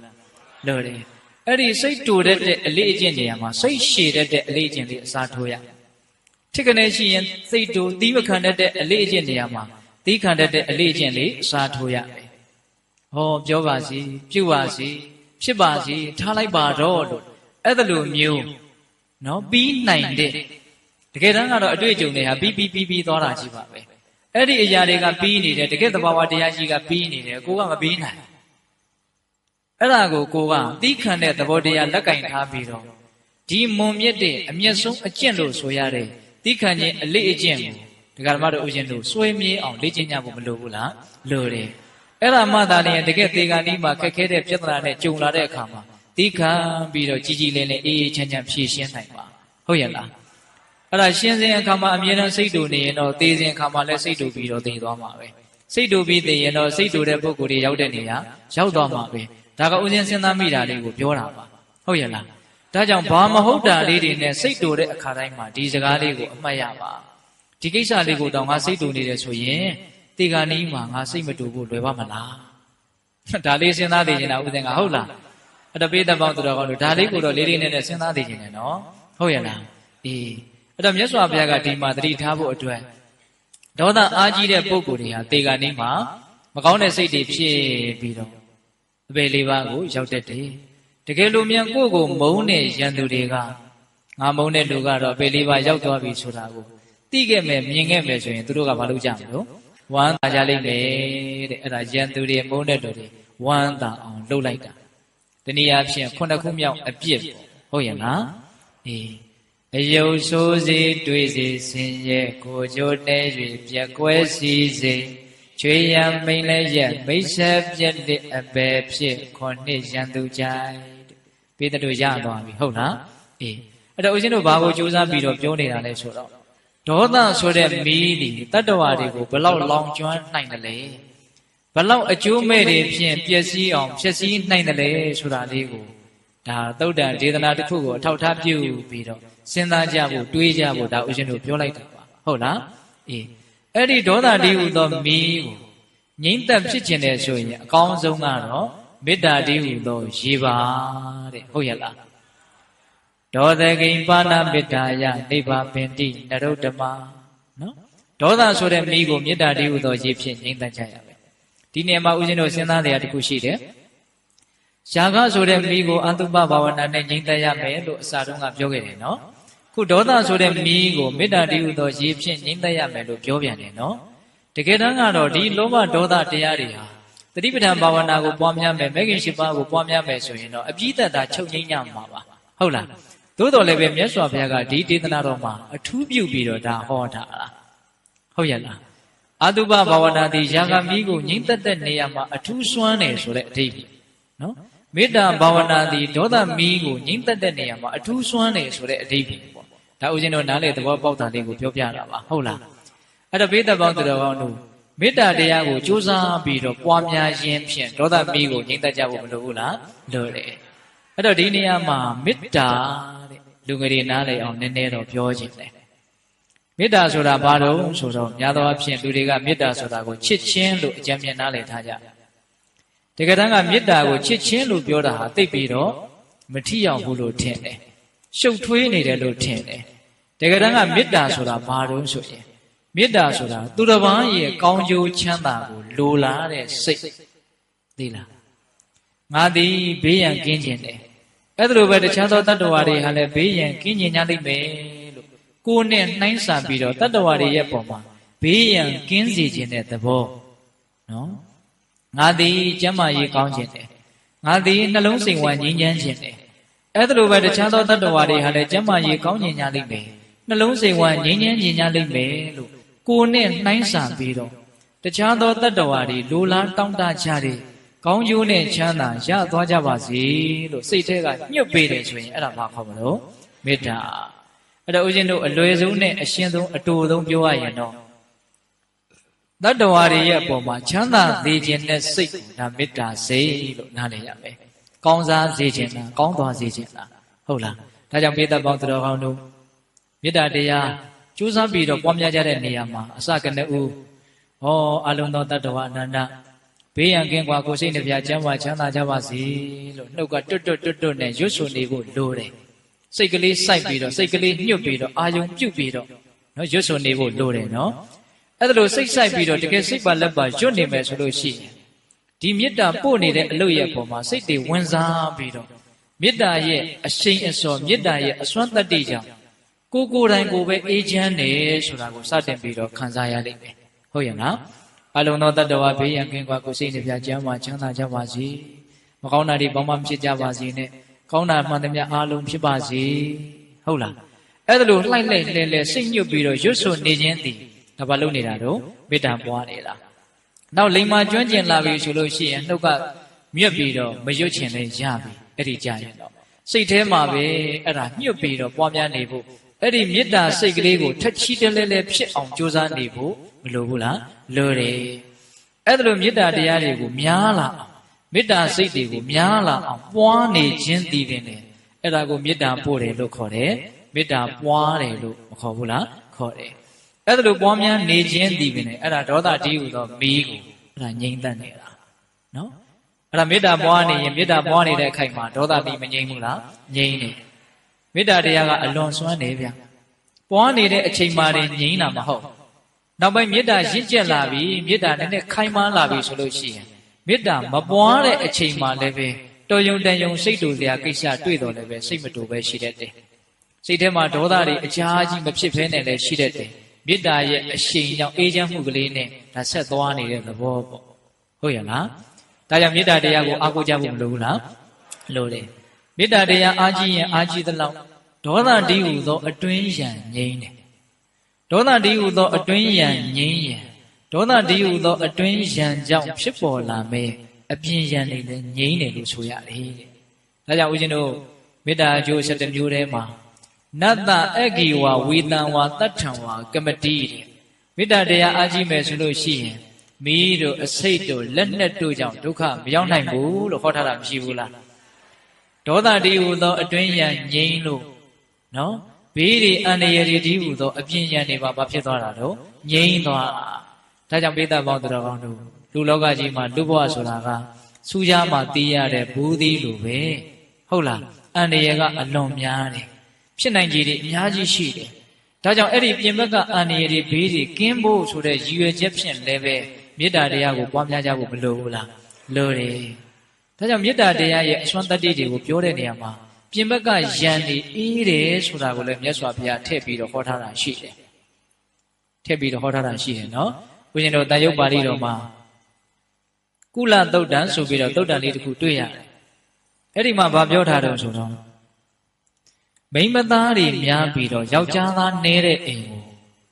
လူဆိုးတခိုးတွေဝင်ရောက်နှိပ်စက်ဖို့အင်မတန်လွယ်ပါတယ်တဲ့အဲ့ဒါလိုပဲဒေါသအားကြီးပြီးတော့မေတ္တာအားနည်းတဲ့ပုဂ္ဂိုလ်ရဲ့တန်တန်တကူရှိတဲ့အမရုဒ္ဒတွေကနှောက်ယှက်ဖြစ်စီဆင်းရဲဒုက္ခဖြစ်စေဖို့အလွန်လွယ်တယ်လို့မြတ်စွာဘုရားဟောတာနော်ယောက်ျားသားနည်းပြီးတော့ယောက်ျားသားများပြီးတော့မိန်းမသားနည်းတဲ့အိမ်ကိုလူဆိုးတခိုးတွေဝင်ရောက်နှိပ်စက်ဖို့အလွန်ခဲရင်းတယ်တဲ့အဲ့ဒါလိုပဲမေတ္တာအားကြီးပြီးတော့ဒေါသအားနည်းတဲ့ပုဂ္ဂိုလ်ရဲ့တန်တန်ကိုတကူရှိပါတယ်ဆိုတဲ့အမရုဒ္ဒတွေကတောင်ဝင်ရောက်နှိပ်စက်ဖို့အင်မတန်ခဲရင်းတယ်လို့မေတ္တာကိုအဲ့ဒါလိုမြတ်စွာဘုရားဟောတာနောက်ပြီးတော့ဦးဇင်းတို့တတ္ထိသုတ်တံဆိုပြီးတော့ဟောထားတာလည်းရှိတယ်အဲ့ဒီမှာတော့ဗာပြောထားလဲဆိုတော့အင်မတန်ကောင်းတဲ့တန်နဲ့ပြုတ်ထားတယ်32လက်တစ်လောက်ရှိတဲ့တန်လျက်ကြီးတစ်ချောင်းနော်မြည်နေအောင်ထက်နေအောင်ကိုးရထားတဲ့ဝင်းတောင့်နေတဲ့တန်လျက်ကြီးတစ်ချောင်းအဲ့ဒီတန်လျက်ကြီးကိုတစုံတယောက်သောပုဂ္ဂိုလ်ကဟောဒီတန်လျက်ကိုငါဟာစက္ကူကလေးကိုခွေတယ်လို့လိတ်တယ်လို့မျိုးလုံးလိုက်မယ်ခြေလိုက်မယ်ဟုတ်လားထရွက်6ကလေးကိုခွေတယ်လို့မျိုးခွေလိုက်မယ်ဆိုပြီးတော့များတကယ်လို့ तू ကြိုးစားအထောက်ခဲ့မယ်ဆိုရင်အဲ့ဒီတန်လျက်ကြီးကတော့လိတ်သွားမှာမဟုတ်ဘူးခွေသွားမှာမဟုတ်လုံးဖို့ခြေဖို့ကြိုးစားတဲ့ပုဂ္ဂိုလ်ရဲ့လက်တည်တာလျင်အပိုင်အပိုင်ပြတ်သွားလိမ့်မယ်တဲ့အဲ့ဒီဥပမာတိုင်းပဲမေတ္တာတရားအားကြီးတဲ့ပုဂ္ဂိုလ်ကိုတကူရှိပါတယ်ဆိုတဲ့အမနုဿတွေကတောင်မှဒီပုဂ္ဂိုလ်ကငါစိတ်ဖောက်ပြန်သွားအောင်ဘလို့ဒုက္ခတွေတွေ့အောင်နှိမ့်ဆက်လိုက်မယ်ညှင်းဆဲလိုက်မယ်လို့ तू ကြံစီခဲ့မယ်ဆိုရင်သူသာလျင်အဲ့ဒါဒုက္ခအကြီးကျယ်ရောက်လိမ့်မယ်လို့မြတ်စွာဘုရားဟောထားတာရှိတယ်ဒါကြောင့်ပိဋကပေါင်းသူတော်ကောင်းတို့အာမကိုးတဲ့မို့လားအာကိုးတဲ့နေဒေါသတည်းဟူသောအတွင်းရန်ငြိမ်းလို့ပြင်ဘက်ကဘေးတွေအန္တရာယ်တွေငြိမ်းသွားတာလို့တဘာဝကြကြလည်းတွေးတတ်ဖို့မလိုဘူးလားလိုတယ်ဟိုဦးရှင်တို့မှတ်သားစရာလေးတစ်ခုရှိသေးတယ်မေတ္တာရဲ့အစွမ်းနဲ့ပတ်သက်ပြီးတော့ဦး ဦးဇင်းတို့မြတ်စွာဘုရားလက်ထက်ကမဏိပတ္တရဆိုတဲ့ဘလူးကမြတ်စွာဘုရားကိုလာပြီးတော့လျှောက်တယ်။ဘာလျှောက်လဲဆိုတော့မြတ်စွာဘုရားတဲ့လောကကြီးမှာတတိတရားကိုလက်ကင်ထားမယ်ဆိုလို့ရှိရင်အခါခတ်သိမ်းကောင်းခြင်းမင်္ဂလာနဲ့ပြည့်စုံမယ်တဲ့တတိတရားကိုသာလက်ကင်ထားခဲ့မယ်ဆိုလို့ရှိရင်အမြဲတမ်းချမ်းသာဒုက္ခနဲ့ပြည့်စုံမယ်တတိတရားကိုသာလက်ကင်ထားခဲ့မယ်ဆိုလို့ရှိရင်တတိမတော်သူဝေတေရောမနဲ့ဖြန်တိုင်းမနဲ့ဖြန်တိုင်းအမြဲတမ်းကျက်သိမင်္ဂလာနဲ့ပြည့်စုံနေမယ်ပေါ့မြင့်မြတ်နေမယ်ပေါ့ဟုတ်လားတတိရဲ့အကျိုးကျေးဇူးကိုသူကအလွန်မြင်တဲ့သဘောပေါ့ဟုတ်လားဒီနေရာမှာတတိဆိုတာကဖုန်းနံပါတ်တွေကိုအမှတ်ရတာတွေလိပ်စာတွေကိုအမှတ်ရတာတွေဒီလိုတတိမျိုးကိုပြောတာမဟုတ်ဘူးနော်တတိဆိုတာကိုယ်ခန္ဓာကိုယ်ပေါ်မှာဖြစ်ပေါ်နေတဲ့သဘာဝတရားတွေရုပ်သဘာဝနာမ်သဘာဝသဘာဝတရားတွေကိုဖြစ်နေစေအခိုက်အတန့်မှာအမှန်အတိုင်းတိနေတဲ့သဘောကိုတတိလို့ပြောတာဟုတ်ရဲ့လားငါတန်တမှာဘာတွေဖြစ်နေသလဲလို့အမှန်အတိုင်းသိအောင်ကြိုးစားလို့သိနေတဲ့သဘောကိုဘာခေါ်မလို့တတိလို့ဒါပြောတာနော်အဲ့ဒီတတိထားခဲ့မယ်ဆိုလို့ရှိရင်တဲ့အမြဲတမ်းကောင်းမြတ်မယ်အမြဲတမ်းချမ်းသာမယ်အမြဲတမ်းမြင့်မြတ်နေမယ်ဒါတွေမကဘူးတဲ့ဝေရာစပရိမုတ်စတိယံကလည်းပဲလွတ်မယ်တဲ့သူ၄မျိုးလာပြီးတော့မြတ်စွာဘုရားကိုလျှောက်တယ်အဲ့တော့မြတ်စွာဘုရားကအဲ့ဒီစကားကိုအပြည့်အစုံလက်မခံတတိရှိလို့ရှိရင်အခါခတ်သိမ်းကောင်းမြတ်တယ်တတိရှိရင်ချမ်းသာတယ်တတိရှိရင်နေတိုင်းမြင့်မြတ်တယ်ဟုတ်တယ်တဲ့သို့တော့ယံကတော့မလွတ်သေးတဲ့တတိရှိနေုံမျှဖြင့်တော့ယံကမလွတ်သေးတဲ့ယံကလွတ်ချင်တယ်ဆိုလို့ရှိရင်တော့မေတ္တာတရားကိုပွားများရမယ်ဆိုပြီးတော့ဒုတိယဂါထာမြတ်စွာဘုရားဆက်ဟောပါတယ်အလုံးစုံသောတတ္တဝါတွေရဲ့အပေါ်မှာမညှင်းဆဲမှုဆိုတဲ့တရားဖြင့်မွေ့လျော်ပြီးတော့မေတ္တာတရားကိုပွားများမှသာတယ်ယံတွေဟာလွတ်သွားမယ်လို့ပြောတာဒါကြောင့်ပိဿပေါင်းတော်ကောင်းတို့သတိပဋ္ဌာန်ဘာဝနာကိုပွားများကြရမယ်မဂ်ခင်၈ပါးကိုပွားများကြရမယ်သို့တော်မေတ္တာတရားခြံရံထားဖို့မလိုဘူးလားလိုတယ်အဓိကအရေးကြီးတာကတော့သတိပဋ္ဌာန်ဘာဝနာမဂ်ခင်၈ပါးကအရေးကြီးဆုံးပေါ့နော်သို့တော်လည်းပဲမေတ္တာတရားနဲ့ခြံရံထားဖို့မလိုဘူးလားလိုတယ်ဒါကြောင့်ဦးဇင်းတို့ကျမ်းဂန်တွေထဲမှာဗုဒ္ဓနုတ္တိယေမေတ္တာယေအတုပယေမရဏနုတ္တိယေဒီကမ္မထတရား၄မျိုးကိုအာရခကမ္မထဆိုပြီးတော့နာမည်တက်ထားတာရှိတယ်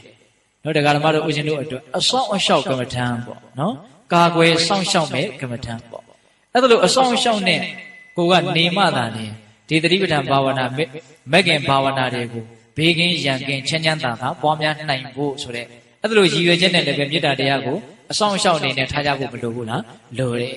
အဲ့တော့ဦးဇင်းတို့ဒီနေရာမှာကြိုးစားပြီးတော့ပြောနေတာကမေတ္တာတရားတည်းဟူသောရည်စဉ်ကိုဖြန့်ပက်လို့ဒေါသတည်းဟူသောအတွင်းရန်ငြိမ့်မယ်ဆိုရင်ပြင်ဘက်ကဘေးတွေအန္တရာယ်တည်းဟူသောအပြင်ရန်တွေလည်းငြိမ့်အေးပြီးသားဖြစ်တယ်ဆိုတာလေးကိုပြောတာပါဟုတ်ရဲ့လားဒါကြောင့်ပိဿပေါင်းသူတော်ကောင်းတို့ဒေါသတည်းဟူသောမီးကိုမေတ္တာတည်းဟူသောရေဖြင့်ကြိုးစားပြီးတော့ငြိမ့်တတ်ကြဖို့မလိုဘူးလားလိုတယ်နော်မေတ္တာတရားရဲ့အကျိုးကျေးဇူးတွေကပြောရင်ကုန်နိုင်ပေါ်ရမရှိဘူးဗျဟုတ်ရဲ့လားဟိုဦးဇင်းတို့အောက်ခသုတ်တံဆိုတာရှိတယ်အဲ့ဒီအောက်ခသုတ်တံကိုအခြေပြုပြီးတော့မဟာရှိစတော်ဘုရားကြီးကလင်္ကာလေးရှိထားတာလေပေတတို့ရဲ့နှုတ်ထဲမှာရှိကောင်းရှိပါလိမ့်မယ်တနေ့သုံးကအိုတရားဖြင့်ချက်ကားတမင်ကျွေးမွေးခြင်းထက်မယွင်းစင်စစ်နှုတ်တညစ်စာကျိန်သုံးကမြမေတ္တာပွားများကျူးကြီးမာသည်ဘုရားမြတ်စွာမိန်ခွန်းတည်းဟုတ်လားနော်မနေ့ခင်မှာအိုကြီးတရားနဲ့ထမင်းတွေချက်ပြီးတော့ဟင်းနေနဲ့လှူတယ်နေ့လည်ခင်းမှာအိုးကြီးတရားနဲ့ထမင်းတွေချက်ပြီးတော့ဟင်းတွေချက်ပြီးတော့လှူတယ်ညနေခင်းမှာအိုးကြီးတရားနဲ့ချက်ပြီးတော့လှူတယ်ဒီနေ့ကိုအိုးပေါင်းဘယ်လောက်လဲ300အဲ့ဒီလိုလှူဒန်းမှုပြုတဲ့ဒါနကောင်းမှုထက်တခါပွားလို့ရှိရင်နှုတ်တညစ်စာနော်ဘာမှမကြောက်ဘူးနော်စစ်မှန်တဲ့မေတ္တာတရားကိုယ်တန်တမှာဖြစ်စေမယ်ဆိုရင်အဲ့ဒီကုသိုလ်စိတ်ကပို့ပြီးတော့အကျိုးအာနိသင်ကြီးတယ်လို့မြတ်စွာဘုရားဟောထားအာမကိုတိုက်ဘူးလားအာကိုတိုက်တယ်ဒါကြောင့်ပိဿပေါင်းသူတော်ကောင်းတို့ဒေါသတည်းဟူသောမီးကိုမေတ္တာတည်းဟူသောရေဖြင့်ငြိမ့်သက်တဲ့နေရာမှာဒေါသရဲ့အပြစ်တွေကိုနားလည်ဖို့လိုပါတယ်မေတ္တာရဲ့အကျိုးကျေးဇူးတွေကိုနားလည်ဖို့လိုပါတယ်ဟုတ်ရဲ့လားဓမ္မသာလည်းမေတ္တာတရားကိုပွားများခြင်းနဲ့စိတ်တွေပို့ပြီးတော့ထက်သန်လာမှာဒါကြောင့်ဦးဇင်းတို့ဒါကိုရည်ရွယ်ပြီးတော့ပြောတာပါဟုတ်ရဲ့လားဒါကြောင့်တရားကောင်းစဉ်ပေးထားတာကဘာလဲတော့ဒေါသမီးနဲ့မေတ္တာရည်တဲ့ဟုတ်လားတရားကမဆုံးသေးဘူးနော်အဂိသုတ်တံမှာဒေါသမီးကိုမေတ္တာကြီးဖြင့်ငြိမ့်သက်ရမယ်လို့ပြောပြီးတဲ့နောက်မှာ မောဟဆိုတဲ့မီးကိုပညာတည်းဟူသောရေဖြင့်ငြိမ့်သက်ရမယ်ဆိုတာကိုဆက်ပြီးတော့မပါဘူးလားပါတယ်မောဟကိဉ္ပါဏပညာယယာယံနိဗ္ဗေဒဂာမိနီဒါလေးပါလိမ့်တယ်နော်အဲ့တော့ဏိကုံးချုပ်ဦးဇင်းတို့မောဟတည်းဟူသောမီးကိုပညာတည်းဟူသောရေဖြင့်ငြိမ့်သက်ရမယ်ဆိုတဲ့စကားလေးကမပြောလို့မပြည့်စုံဘူးဒါကိုပြောမှဖြစ်မှာဟုတ်လားဟောဆိုမီးသုံးမျိုးထဲမှာမောဟမီးကကြောက်เสียအကောင်းဆုံးဆိုတာကိုပြောခဲ့တယ်မို့လားနော်မသိလို့သာလဲဆွဲလန်းကြလားမသိလို့သာလဲစိတ်တူကြတာလို့ပြောခဲ့တယ်မို့လားအေးဒါကြောင့်ဒေါသတည်းဟူသောမီးကိုပညာတည်းဟူသောရေဖြင့်ငြိမ့်သက်ကြဖို့ဆိုတဲ့အချက်ကလည်းပဲအလွန်အရေးပါတဲ့အချက်ပေါ့အဲ့တော့ဒီနေရာမှာပညာဆိုတာဘာလဲပညာဆိုတာနဲ့ပတ်သက်ပြီးတော့မြတ်စွာဘုရားကဒေသနာတော်အသီးသီးမှာအဓိပ္ပာယ်ဖွင့်ဆိုထားတာတွေရှိတယ်အများစုအဓိပ္ပာယ်ဖွင့်ဆိုတာကတော့ခန္ဓာမှာဖြစ်ပေါ်နေတဲ့ရုပ်တဘာဝနာမ်တဘာဝတွေရဲ့ဖြစ်ချင်းပြက်ချင်းကိုထိုးထွင်းပြီးတော့သိမြင်နိုင်တဲ့အသိဉာဏ်ကိုအဲ့ဒါပညာလို့မြတ်စွာဘုရားဟောတယ်ဟုတ်ရဲ့လားဒါကြောင့်ပေတပေါင်းသူတော်ကောင်းတို့တတိပဋ္ဌာန်ဒေသနာနည်းဖြင့်ကြိုးစားပြီးတော့ခန္ဓာမှာဖြစ်ပေါ်လာတဲ့တဘာဝတရားတိုင်းတဘာဝတရားတိုင်းဟာဖြစ်ပေါ်လာပြီးတဲ့နောက်ချုပ်ပြောက်သွားကြတယ်ဆိုတဲ့အဲ့ဒီအနိစ္စအချက်ကိုသိမြင်နားလည်အောင်ကြိုးစားကြဖို့မလိုဘူးလားလိုတယ်အဲ့ဒီအနိစ္စအချက်ကိုသိမြင်ရင်သိမြင်သလောက်ဒါဉာဏ်ပညာကြီးတယ်လို့ဆိုရတယ်ဉာဏ်ပညာကြီးရင်ကြီးသလောက်ဒီဘက်ကမောဟမီးဟာအားနဲ့သွားဖို့အကြောင်းမရှိဘူးလားရှိတယ်ဟုတ်လားနောက်ဆုံးတရားဓမ္မတို့ဦးဇင်းတို့တွေအဲ့ဒီဝိပဿနာဉာဏ်ပညာကိုရင့်ကျွတ်အောင်ပွားများလို့သောတပတ္တိမဲ့ဉာဏ်ဆိုတဲ့လောကုတ္တရာပညာကိုမြန်ရခဲ့မယ်ဆိုလို့ရှိရင်ပထမအဆင့်တက္ကာယဒိဋ္ဌိနဲ့ဝိသိကိစ္စဆိုတဲ့အင်မတန်ကြောက်မက်ဖွယ်ရာကောင်းတဲ့အပေလေးပါးတည်းဟူသောမီးကိုဆက်လက်ပြီးတော့တောက်စေနိုင်စွမ်းရှိတဲ့ကြောက်เสียအကောင်းဆုံးအဲ့ဒီမီးတွေငြိမ့်မသွားဘူးလားငြိမ့်သွားတယ်ပညာတည်းဟူသောရေကြောင့်ဒါမီးငြိမ့်ပုံကလေးကိုလက်တွေ့ပြောပြတာနော်အေးနောက်ဆုံးအရဟတမေဉာဏ်အရဟတဖို့ဉာဏ်ရလို့ပညာအထွတ်အထိပ်ရောက်ခဲ့မယ်ဆိုလို့ရှိရင်မောဟမီးခေါင်းဆောင်တဲ့ကိလေသာမီးတွေအားလုံးငြိမ့်မသွားဘူးလားငြိမ့်သွားတယ်အဲ့လိုမီးတွေအားလုံးငြိမ့်သွားတယ်ဆိုလို့ရှိရင်ဒုစရိုက်မီးလည်းတောက်เสียအကြောင်းမရှိဘူးဒုစရိုက်မီးမတောက်တဲ့အတွက်ကြောင့်အပယ်လေးပါးမီးလည်းတောက်เสียအကြောင်းမရှိတော့နော်ကိလေသာမီးလည်းတောက်เสียအကြောင်းမရှိဘူးကိလေသာမီးမတောက်တဲ့အတွက်ကြောင့်ဘဝခန္ဓာဝိမီးစာတွေလည်းတောက်เสียအကြောင်းမရှိတော့ဟုတ်လားပညာတည်းဟူသောရေဖြင့်မောဟတည်းဟူသောမီးကိုငြိမ့်လိုက်လို့အားလုံးငြိမ့်အေးသွားတယ်ဆိုတဲ့အဓိပ္ပာယ်ကိုပြောတာဟုတ်ရဲ့လားဒါကြောင့်ပညာတည်းဟူသောရေသည်အစွမ်းအထက်ဆုံးလို့ပြောရင်ပြောလို့မရဘူးလားရတယ်ဒါကြောင့်မေတ္တာတရားရဲ့အထက်မှာသူရှိတယ်နော်ဒါပေမဲ့ဦးဇင်းတို့ဘာကြောင့်မေတ္တာတရားကိုဟောရတယ်လဲဆိုတော့နော်များသောအားဖြင့်ဒေါသတွေကတူတူကိုအလွန်များလာနည်းနည်းမှသိခန္ဓာမဟုတ်ထိကနေရှင်ရဲ့ဒေါသကဖြစ်တာအဲ့ဒီအလေးအကျင့်ကြီးကိုသတိထားမိဖို့နော်မေတ္တာတရားဖြင့်အေးအေးချမ်းချမ်းနေတတ်ဖို့လေလောကမှာအလွန်အရေးကြီးတယ်ဆိုတာကိုဦးဇင်းတို့ခံယူထားလို့ဒေါသမီးနဲ့မေတ္တာရေကိုဦးစားပေးပြီးတော့ပြောတာတကယ်တမ်းကပညာရေကပို့ပြီးတော့လိုအပ်တယ်မို့လားလိုအပ်တယ်ဟိုဦးဇင်းတို့နာယုတ်ပါဠိတော်မှာပဲဟောထားတာရှိတယ်ကုတာကာရသုတ်တံနဲ့အိမ်တစ်လုံးမှာအဆောက်အဦတစ်လုံးမှာအဓိကအရေးအကြီးဆုံးအစိတ်အပိုင်းကဘာလဲဆိုရင်ခေါင်မယ်တဲ့အထွတ်လို့စာကတော့သုံးတယ်ပေါ့နော်အဲ့ဒီအိမ်ကိုဖျက်ဆီးခြင်းတယ်ဆိုလို့ရှိရင်ခေါင်ကိုဖျက်ဆီးလိုက်တာနဲ့အထွတ်ကိုဖျက်ဆီးလိုက်တာနဲ့ဒီအိမ်ကိုဖျက်ဆီးပြီးသားဖြစ်တယ်တဲ့ဟောဆိုခေါင်ကိုဖျက်ဆီးလိုက်တာနဲ့သူကမိုးကမလုံတော့ဟုတ်လားပြီးရင်အကုန်လုံးရေတွေမိုးရေတွေရွှဲရွှဲဆူပြီးတော့ကြာရင်မိုးရေတွေနဲ့ဒီအိမ်ဟာရွှဲဆူပြီးတော့ဆွေးမြစ်ပြီးတော့ဘာဖြစ်သွားတော့ပျက်စီးသွားမယ်အဲ့လိုပဲတရားဓမ္မတို့ဦးဇင်းတို့ရဲ့ခန္ဓာမှာရှိတယ်အကုသိုလ်ကိလေသာအတိုက်အမြုံကိုဖျက်ဆီးပစ်ခြင်းတယ်ဆိုလို့ရှိရင်တဲ့အဝိဇ္ဇာသည်ခေါင်မယ်တဲ့နော်မတိမှုမောဟသည်အထွတ်ပဲခေါင်မယ်သူ့ကိုဖျက်လိုက်ရင်ကျန်တာတွေဟာပျက်စီးသွားတယ်ဒါနားလည်ဖို့လိုတယ်နော်တကယ်ကြီးမိုက်များဟုတ်လားအဝိဇ္ဇာဆိုတဲ့မောဟကိုဖျက်ဆီးလိုက်ရင်ကျန်တာတွေမဖြစ်သွားတော့ပျက်စီးသွားတယ်ဟုတ်လားဒါကြောင့်အဲ့ဒီအဝိဇ္ဇာတည်းဟူသောမောဟကိုဖျက်ဆီးတဲ့နေရာမှာလည်းပဲအကောင်းဆုံးလက်နက်ကဘာဖြစ်နေတော့ပညာဖြစ်နေတယ်ဟုတ်လားဒါကြောင့်ဖြစ်ချင်းပြက်ချင်းကိုတိုးထွင်းပြီးတော့သိမြင်နားလည်နိုင်တဲ့ပညာရဖို့အတွက်ဖြစ်တိုင်းသတိဝိရိယဉာဏ်ပညာဥရှိပြီးတော့တိနေတဲ့အလေးအကျင့်ကိုပြုစုပြောထောင်ကြဖို့မလိုဘူးလားလိုတယ်ဦးဇင်းတို့ဘာပြောနေတာတော့တတိပဋ္ဌာန်ဒေသနာကိုအနှစ်ချုပ်ပြီးတော့ပြောနေတာနော်ဟုတ်ရဲ့လားဒါကြောင့်ဖြစ်တိုင်းခန္ဓာမှာဘာတွေဖြစ်နေသလဲဆိုတာကိုအပိုအလိုမပါ ဖြစ်ဆက်ချက်မပါနှုတ်ပယ်ချက်မပါဘဲနဲ့အရှိကိုအရှိအတိုင်းဒါကိုတိနေအောင်ကြိုးစားရမယ်ဖြစ်တိုင်းသိရမယ်ဖြစ်တိုင်းသိရမယ်ဖြစ်တိုင်းသိနေလို့ရှိရင်အဲ့ဒီဖြစ်လာတဲ့တရားတွေဟာပြက်သွားတယ်ဆိုတာမသိပေဘူးလားသိလိမ့်မယ်ဟုတ်ရဲ့လားဒါကြောင့်ဦးဇင်းတို့မာရှိစလောဘုရားကြီးကဖြစ်တိုင်းမပြတ်သိမှတ်နေလျင်ယုံနာနှမျိုးကြောင်းကျိုးသိမြင်မမြဲဆင်းရဲဉာဏ်တဲ့ပေါ်လေအနတ္တတိယနိဗ္ဗာန်ဝင်လို့အနှစ်ချုပ်ပြီးတော့ဟောထားတာဟုတ်ရဲ့လားဒါကြောင့်ပိဋကပေါင်းသူတော်ကောင်းတို့တန်တရားဝိမီးစာတန်တရားမီးတောင်မီးလျံနေငြိမ့်သက်ဖို့အတွက်ကိလေသာမီးတွေငြိမ့်ဖို့လိုပါတယ်ကိလေသာမီးငြိမ့်ရင်လည်းဆိုရင်ပညာတည်းဟူသောရေဖြင့်ငြိမ့်သက်ရလိမ့်မယ်လို့နေကုန်းကျုပ်ပတ်ဖို့မလိုဘူးလားလိုပါတယ်ဒါကြောင့်ဦးဇင်းတို့ဒီကနေ့အဂိသုတ်တံကိုအခြေခံပြီးတော့မီးသုံးပါးကိုရေသုံးမျိုးဖြင့်ငြိမ့်သက်ပုံကိုဟောခဲ့တယ်နော်ယာကဆိုတဲ့ဆွလန်းခြင်းမီးကိုငြိမ့်သက်ဖို့အတွက်အတုပဘာဝနာကိုကြိုးစားကြရမယ်ဒေါသတည်းဟူသောမီးကိုငြိမ့်သက်ဖို့အတွက်မေတ္တာတည်းဟူသောရေဖြင့်ငြိမ့်သက်ကြရမယ်ဟုတ်လားမောဟတည်းဟူသောမီးတောင့်မီးလျံကိုငြိမ့်သက်ဖို့အတွက်ပညာတည်းဟူသောရေကိုအသုံးပြုကြရလိမ့်မယ်ဒီကနေ့ညအထူးပြုပြီးတော့ပြောတာကတော့ဒေါသမီးနဲ့မေတ္တာရေကိုပြောတာပါဟုတ်ရဲ့လားဒါပေမဲ့တကယ်တမ်းအရေးကြီးတာကမောဟမီးနဲ့ပညာရေကပို့ပြီးတော့အရေးကြီးဘူးလားအရေးကြီးတာပေါ့ဟုတ်လားဒါကြောင့်ပိဋကပေါင်းသူတော်ကောင်းတို့မေတ္တာတွေလည်းပွားပြီးကြပြီဟုတ်လားအေးပညာတည်းဟူသောရေဖြင့်မောဟမီးကိုငြိမ့်သက်ဖို့ဒါဦးဇင်းတို့9မိနစ်လောက်အချိန်ယူပြီးတော့တရားဘာဝနာလုပ်ကိုကြိုးစားကြရအောင်နော်